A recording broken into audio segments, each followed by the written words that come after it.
Dulquer actually പാട്ടൊക്കെ കേട്ട് പുള്ളിക്ക് ഇഷ്ടമായി. അങ്ങനെയാണ് ഞാൻ ആ പടത്തിലേക്ക് ഇന്നത്. അല്ലാണ്ട് എന്നെ വെക്കേണ്ട ആവശ്യം ആക്ച്വലി ഇല്ല. അങ്ങനെ പുള്ളി വന്ന് വളരെ പെട്ടെന്ന് പാടി പോയി. മുന്നേ ഒരു തവണ ഷംസുവിൻ്റെ കൂടെ പുറത്തു പോകുന്ന സമയത്ത് ഞങ്ങൾ ഈ ഓള് കേട്ടിട്ടുണ്ടായിരുന്നു. അപ്പം ആൾക്കാർ ഇതിങ്ങനെ കേട്ടോണ്ടിരിക്കുന്നുണ്ട്. Shamsu had that weird feeling like okay എല്ലാവരും കേൾക്കുന്നുണ്ട്, ഇവനിവിടെ ഇരിക്കുന്നുണ്ട്, ആരും അറിയുന്നില്ല, പക്ഷെ പാട്ട് എല്ലാവരും ആസ്വദിക്കുന്ന അയാൾ ലൈവായിട്ട് കാണുന്നുണ്ട്. അത് കണ്ടപ്പോൾ എനിക്ക് ഭയങ്കര ഭയങ്കര ഹാപ്പിനെസ് തോന്നി. അങ്ങനത്തെ മൊമെന്റ്സ് ഉണ്ടായിട്ടുണ്ടോ? ഇപ്പം ഓൾ ഇറങ്ങിയിട്ട് ഇപ്പോൾ ഒരുപാട് കാലമായി, ഒരുപാട് വർഷമായി. അപ്പം അതിനുശേഷം പല സ്ഥലങ്ങളിൽ നിന്ന് ഓള് കേൾക്കുന്നു, ആൾക്കാർ കേട്ടിരിക്കുന്നു, അങ്ങനത്തെ മൊമെന്റ്സ് ഉണ്ടായിട്ടുണ്ടോ? അങ്ങനത്തെ മൊമെന്റ്സ് ഞാൻ ഒരു പ്രാവശ്യം ഇവിടെ ഒരു ബേക്കറിയിൽ ചായ കുടിക്കുന്ന സമയത്ത് ഈ പാട്ട് കേട്ടു. അപ്പോൾ അത് അഭിലാഷൊക്കെ ഇറങ്ങുന്നതിന് കുറേ മുമ്പ്. ആ സമയത്തൊന്നും പ്രത്യേകിച്ച് ഞാൻ പ്രൊഡക്ഷൻ ചെയ്യുന്നു, സിനിമയൊന്നും ആ സമയത്ത് ചെയ്യുന്നുണ്ടായിരുന്നില്ല. അപ്പോൾ ഇത് കേട്ട സമയത്തൊരു സന്തോഷം. ഇടയ്ക്ക് ആൾക്കാർ കേൾക്കുന്നുണ്ടെന്ന്. പിന്നെ ദുബായിൽ എൻ്റെ കുറേ ഫ്രണ്ട്സ് ഉണ്ട്. അവർ ഡ്രൈവ് ചെയ്യുന്ന സമയത്ത് ഈ FM-ൽ കേൾക്കും ഈ പാട്ട്. അപ്പോൾ ഇത് വീഡിയോ എടുത്തിട്ട് അയച്ചു തരും. ഈ ഓള് പാടിയത് സിദ് ശ്രീറാമാണ്. അദ്ദേഹം മലയാളിയല്ല, പക്ഷെ അതിൻ്റെ ലിറിക്സ് നോക്കി കഴിഞ്ഞാൽ കുറച്ചുകൂടെ നമുക്ക് മലബാർ സൈഡിലേക്കുള്ള ഒരു സ്ലാങ് ആണ് അതിൽ വരുന്നത്.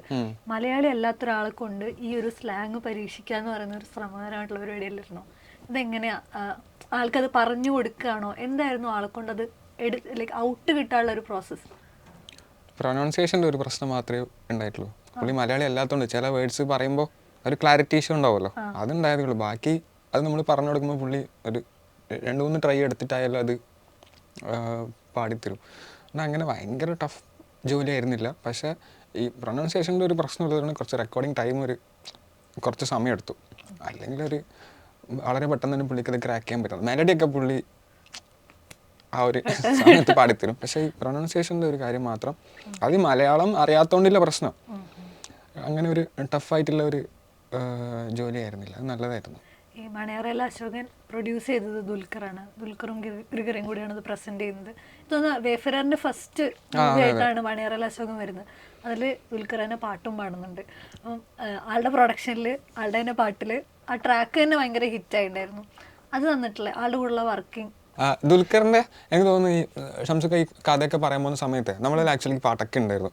ഓള് ഉണ്ണിമായ പെയ്യുന്നില്ല ട്രാക്കൊക്കെ ഓൾറെഡി കയ്യിലുണ്ടായിരുന്നു. അതായത് ഫുള്ള് കംപ്ലീറ്റ് ചെയ്ത ട്രാക്കല്ല, ഒരു സ്ക്രാച്ച് പോലെ ഉണ്ടായിരുന്നു. അപ്പോൾ പാട്ട് ഇങ്ങനെ കഥയൊക്കെ പറയുമ്പോൾ ഷംസുഖ ആക്ച്വലി കഥയൊക്കെ പറയാൻ മുമ്പ് ഈ പാട്ടൊക്കെ കൊണ്ടാ പോകുന്നത്. ഈ നമ്മളെല്ലാം കൊണ്ടാ വരുന്നതെന്നുള്ളൊരു ഫീൽ അവർക്ക് തോന്നാനും, പിന്നെ നമ്മൾ ആക്ച്വലി അത് കാര്യമായിട്ടാണ് ഇത് ചെയ്യുന്നതെന്നുള്ളൊരു ഫീൽ ഉണ്ടാവുമല്ലോ ആ സമയത്ത് അവർക്ക്. ദുൽഖർ ആക്ച്വലി പാട്ടൊക്കെ കേട്ട് പുള്ളിക്ക് ഇഷ്ടമായി. അങ്ങനെയാണ് ഞാൻ ആ പടത്തിലേക്ക് ഇന്നത്. അല്ലാണ്ട് എന്നെ വെക്കേണ്ട ആവശ്യം ആക്ച്വലി ഇല്ല. പാട്ടൊന്നും ഇല്ലാണ്ട് ഷംസുഖ പോയി എൻ്റെ അടുത്തൊരു മ്യൂസിക് ഡയറക്ടർ ഉണ്ടെന്ന് പറഞ്ഞു കഴിഞ്ഞാൽ ചിലപ്പോൾ അവരങ്ങനെ എന്നെ വെക്കണം, അതെന്നെ അവരെ തന്നെ വെച്ച് ചെയ്തോളൂ എന്നും പറയുമെന്ന് വെച്ചെങ്കിൽ ദുൽഖറൊന്നും വിചാരിച്ച വേറെ മ്യൂസിക് ഡയറക്ടർ കിട്ടാത്ത ഒരു പ്രശ്നമൊന്നും ഇൻഡസ്ട്രിയിലില്ല. അപ്പോൾ ഈ പാട്ട് കേട്ട സമയത്ത് പുള്ളിക്ക് ആക്ച്വലി ഇങ്ങനെ ഒരു പാട്ടുണ്ടെന്നൊക്കെ അറിയാം. പിന്നെ ഇത് ദുൽഖർ പാടിയാൽ നന്നായിരിക്കുന്നില്ലൊരു തോട്ടം വന്നു. ദുൽഖറിന് പാട്ട് കേട്ട് പരിച്ചുകൊണ്ട് പുള്ളി അത് പിന്നെയും കേട്ടു. അങ്ങനെ പുള്ളി ഓൾറെഡി മുന്നേ കുറേ പാടിയിട്ടുണ്ടല്ലോ, ഗോപിചേട്ടനും ഒക്കെ വേണ്ടി കുറേ പാടിയിട്ടുണ്ട്. അപ്പോൾ സിംഗിങ് നിലനിൽക്കുക എന്തായാലും പുതിയതായിട്ടുള്ളൊരു പരിപാടിയല്ല. അങ്ങനെ പുള്ളി വന്ന് വളരെ പെട്ടെന്ന് പാടി പോയി.